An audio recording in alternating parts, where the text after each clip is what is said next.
Então, eu peço que você que não curtiu ainda o vídeo aqui, clique em curtir, clique aí no joinha, no gostei, para ajudar esse vídeo a ter mais relevância, isso é importante. Peço que você compartilhe ele para mais pessoas virem aqui participar conosco. PEC emergencial, que trata principalmente da questão do auxílio emergencial. Você teve uma reunião de líderes hoje e muitos líderes têm falado principalmente o impasse por conta da questão dos mínimos, né, de investimento em saúde e educação. Como que está essa situação, previsão de votação, como está essa negociação? Bom, primeiro que o auxílio emergencial é algo realmente muito importante, tido pelo Senado, pela Câmara, pelo governo federal como necessário. Acho que isso já está definido, que nós devemos ter mesmo o auxílio emergencial num formato ainda e num valor e tempo de duração que será decidido pelo governo federal. E há uma necessidade do Senado Federal e da Câmara apresentarem o que se chama do protocolo fiscal, de uma situação que demonstre a responsabilidade fiscal do país. A questão da desvinculação e da unificação de mínimos da saúde e da educação teve reações das mais diversas, inclusive por parte de senadores e líderes partidários, e a melhor forma de se dirimir essa questão da desvinculação e outras questões da proposta de emenda à Constituição é submetê-la ao plenário do Senado para que democrática e majoritariamente decida se deve ser mantido, se deve ser retirado, e é isso que nós vamos fazer hoje. Que nós decidimos em relação à PEC, a propósito da sua pergunta, a PEC emergencial 186 de 2019, de relatoria do senador Márcio Bittar, é que, pautada para hoje, será lido o parecer. Após lido o parecer, será iniciada a discussão da matéria. Nós não votaremos na data de hoje a proposta de emenda à Constituição, permitindo que os senadores possam discutir e sugerir eventualmente alterações que podem ser acolhidas pelo relator. A oportunidade de destaques também ficou para a próxima semana e estará mantido na pauta de terça e quarta-feira a proposta de emenda à Constituição 186, terça para continuar a discussão e quarta aí sim para a deliberação e para a votação, quero acreditar, nos 2 turnos de votação da proposta de emenda à Constituição. E os institutos nela contidos serão decididos pela maioria do plenário. Presidente, ainda na reunião dos líderes foi decidido que vai ser votado na quarta-feira, como o senhor bem mencionou, o governo quer começar a pagar o auxílio em março, só que só vai encaminhar a proposta de auxílio emergencial após a aprovação nas 2 casas. E esse adiamento não coloca em risco a aprovação do Congresso ainda no mês de março? Não é necessariamente um adiamento, Renato. É, na verdade, o cronograma de uma proposta de emenda à Constituição. Uma proposta de emenda à Constituição que está realmente desde 2019 na casa, não houve um ambiente em 2020 para votá-la. Nós, então, ao assumirmos o Senado, a presidência, decidimos estabelecer isso como uma prioridade, até em razão das conversas que tivemos com o ministro Paulo Guedes, da importância para o auxílio de se ter uma demonstração de responsabilidade fiscal no Brasil. E é esse o nosso sentimento, de sermos, repito, colaborativos com o governo federal, com o Ministério da Economia, com o trabalho do ministro Paulo Guedes. Por isso, pautamos a PEC. E, na verdade, há um cronograma que precisa ser seguido, que há boa vontade de todos os líderes de ter agilidade nisso, justamente para viabilizar o auxílio emergencial.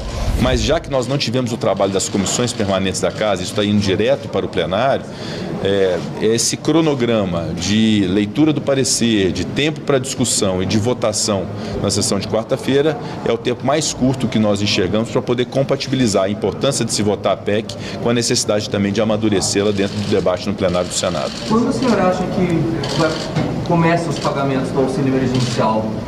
Essa é uma resposta que também nós todos queremos o mais brevemente possível e sermos colaborativos com a possibilidade de ser o quanto antes, mas isso também é um cronograma que precisa ser estabelecido pela equipe econômica e nós vamos ajudar a estabelecê-lo oportunamente. Presidente, vários líderes falando de reduzir a PEC só ao auxílio e à calamidade pública. O senhor vê mais consenso nesse sentido, de fatiamento?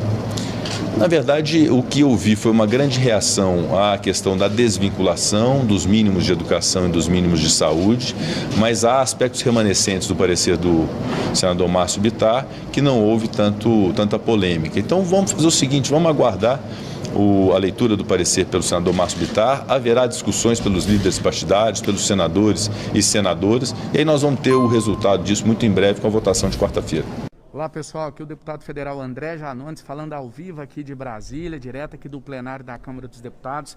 Nós terminamos há pouco a sessão do dia, Senado também com novidades. Eu trago aqui para vocês hoje duas grandes notícias, duas boas notícias, né? Duas notícias que mostram que a democracia no nosso país ainda está viva, pois o povo ainda tem voz. A primeira notícia é relacionada à chamada PEC da imunidade parlamentar, que na prática proibia a prisão de deputados e senadores e parlamentares em geral. Nós conseguimos obstruir, impedindo a votação da PEC. Então a PEC não vai ser votada. E a informação que mais todos aguardavam de forma ansiosa relacionada ao auxílio emergencial, nossa luta deu resultado. Nós conseguimos mobilizar, né, toda a população brasileira, todo o povo brasileiro. Vocês somaram conosco aqui e graças a Deus o Senado ele cedeu a nossa pressão não do André Janones, mas de todo o povo brasileiro, né? Disse, repito, isso mostra que o povo ainda tem voz e o Senado, na verdade, vou corrigir aqui, não foi o Senado que cedeu, né? Porque o Senado, desde o início, estava contra a vinculação da PEC emergencial com o auxílio emergencial.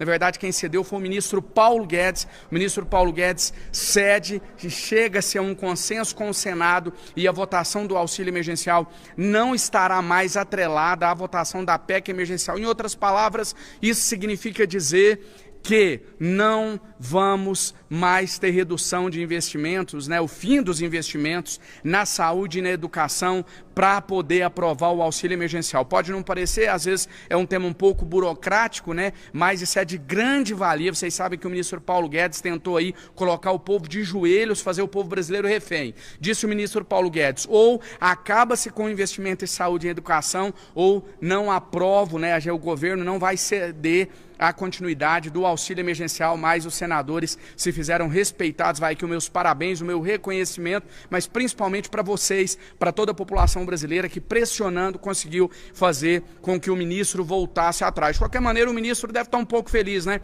Conseguiu atrasar em pelo menos uma semana o pagamento do auxílio emergencial. Um ministro despreparado, preconceituoso com o povo brasileiro, né? Só houve uma camada da população, se mostra completamente insensível, mas essa batalha o povo brasileiro venceu.